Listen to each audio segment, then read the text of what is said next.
রাধে রাধে, কেমন আছো সবাই? আশা করি ভালো আছো, আমিও ভালো আছি।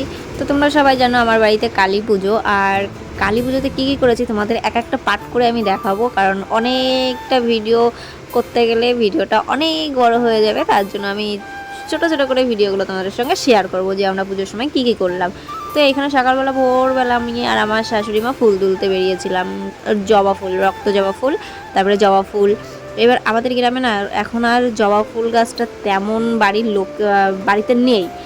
এখন আমাদের বাড়িতেও নেই, আমাদের বাড়িতে আছে ঘিয়ে জবা, তোমরা জানো। রক্ত জবাটা নেই, কারণ রক্ত জবা ফুলটা সব পুজোয় দেওয়া যায় না, তার জন্য। আর তারপরে মা চলে গেছিলো অন্য একটা জায়গায় একটা মামিকে নিয়ে ফুল আনতে। তো সেখান থেকে অনেক ফুলের কড়ি নিয়ে এসেছিলো, সেইগুলো তুলে নিয়ে এসেছে, আর ফুলেরও কোনো অভাব হয়নি। তারপরে আমি বাড়িতে বসে সব কাজ করছিলাম, করে টুরে ঘরটার মুছে তারপরে আবার চলে আসলাম সিঁড়ি মুছতে, কারণ আমি কালকে পুরোটা ঘর মুছেছি, আমার একবারে নিচ থেকে উপর পর্যন্ত।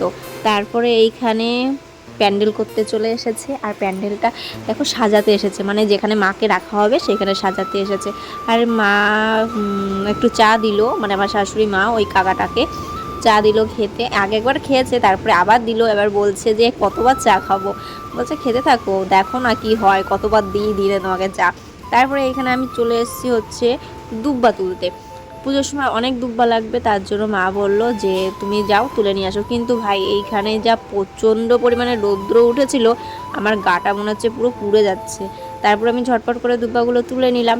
তুলে নেওয়ার পরে বাড়িতে গিয়ে তারপরে আমি হচ্ছে গুনেছি যে আমি কটা দুব্বা তুলেছি, কারণ 108টার দুব্বা লাগে। তার জন্য আমি বাড়িতে বসে সেইগুলোকে গুনে গুনে তারপরে আমি বেঁধে রেখেছিলাম। তারপরে এখানে হচ্ছে ফল কাটছি, কারণ আমরাও দুদিন ধরে উপবাস আছি। আর এখানে একটু ফল খেয়ে নেব এখন। আর একটা কাকাকে কেটে দিলাম, জানি না কার মধ্যে কী নিয়ম আছে, কিন্তু আমরা ফলটা খাই পুজোর দিন। আর এখানে আমার প্রচণ্ড পরিমাণে খিদে পেয়েছিল, আমার এই তো রোগা শরীর, তারপরে আবার দুদিন ধরে না খেয়ে আছি, প্রচণ্ড পরিমাণে কষ্ট হচ্ছিল, তারপরে আনন্দও হচ্ছিল মার পুজো করব তার জন্য। তারপরে এখানে বিকালবেলা সবাই মিলে সবজি কাটতে বসে গেছি, আর এখানে বান্নার কাজ চলছে। তারপরে আবার যাবো ঠাকুর আনতে, তখন সেই ভিডিওগুলো দেখাবো। তো চলো এই ভিডিওটা এই পর্যন্তই।